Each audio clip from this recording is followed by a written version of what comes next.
Bonjour à tous, aujourd'hui je suis heureux de vous retrouver pour une nouvelle recette. C'est un burger à l'indienne, vous allez voir c'est très facile à faire.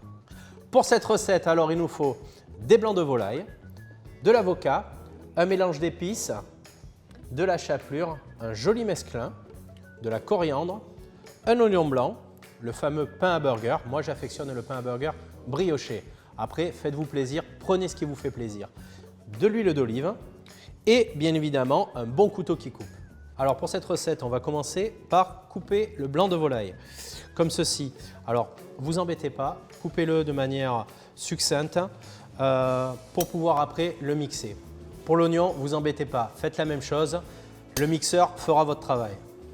Après avoir ajouté l'oignon, mettez la chapelure, les épices ainsi que la coriandre fraîche et cassez un œuf dedans.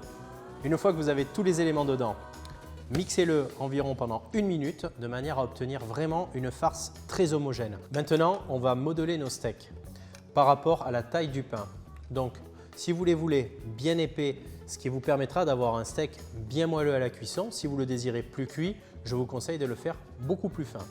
Alors, comme vous voyez, je pense que le plus simple, c'est de réaliser des beaux steaks moulés à la main, ce qui vous permettra d'avoir vraiment la cuisson que vous voulez. Pour la suite de la recette, on va travailler le guacamole.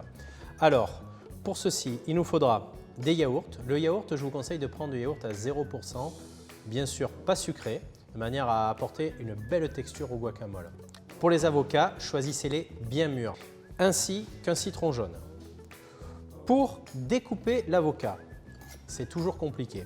Moi, ce que je vous conseille, c'est de partir du haut de l'avocat, de le trancher, d'arriver à la résistance du noyau et de faire le tour comme ceci. Vous voyez, c'est très simple. Après, d'un geste, vous faites basculer l'avocat au sens inverse, ce qui vous permettra d'avoir un avocat bien régulier. C'est vrai que c'est toujours compliqué d'enlever le noyau de l'avocat. Pour cela, je vous conseille d'un coup de couteau ferme et d'enlever le noyau. Maintenant, on va enlever la chair de l'avocat. Je vous conseille de le faire avec une cuillère de manière à ce qu'il n'en reste pas du tout au niveau de l'avocat.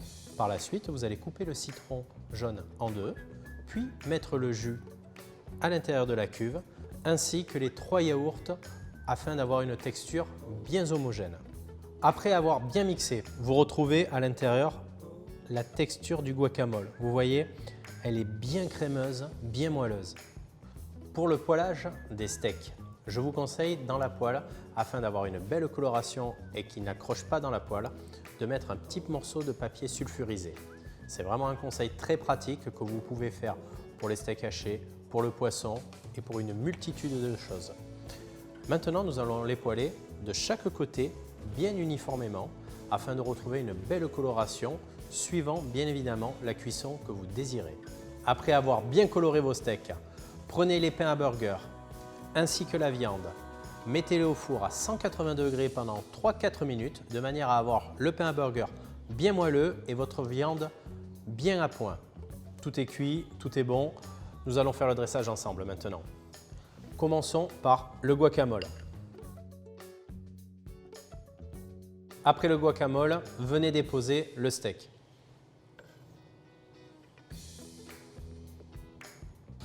Après le steak, rajoutez une belle cuillère de guacamole sur votre volaille, comme ceci. Ajoutez quelques feuilles de salade, quelques feuilles de mesclun sur le dessus, comme ceci. Après la salade, assaisonnez-la avec un petit peu d'huile d'olive, le fameux piment d'Espelette et un petit peu de fleur de sel. Voilà, le dressage est terminé. Il ne nous reste plus qu'à ajouter le chapeau sur le burger à l'indienne, comme ceci. En tout cas, je suis ravi de vous avoir présenté cette nouvelle recette. J'espère qu'elle vous a plu et à très vite pour de nouvelles aventures.